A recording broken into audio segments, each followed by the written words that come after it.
жұбайлар дұғасы. Я Аллам, жан-жарым екеуміздің арамызға сүйіспеншілік құя көр, оның жүрегіне маған деген, менің жүрегіме оған деген жылулық бер. Тәкаппарлықты, өзімшілдікті, менмендікті біздің бойымыздан алыстатшы, Аллам.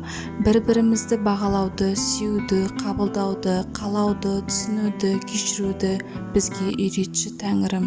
Күнделікті бір-бірімізге көңіл бөлуді, жақсы көруді ұмыттырмашы, Аллам. Бойымыздағы салқындық, немқұрайлық, жек көрушілік, жамандықты алып тастап, бір-бірімізге жылулық сыйлап, сүйсіне қарауды үйретші, Аллам. Өсуімізге кедергі болатын барлық жамандықтың көзін құртып, жүрегімізге имандылық құйшы, Тәңірім.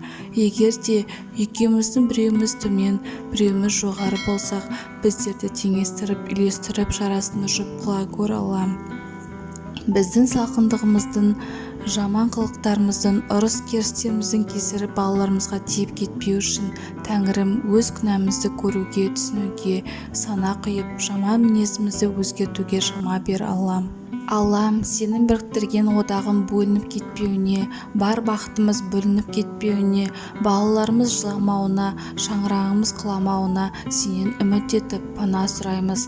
Маңдайымызға берген бағынды еселеп, қуанышты күндерімізді көбейте көр, Аллам. Өзімді, балаларымды, жан жолдасымды бір өзіңе тапсырдым, Аллам.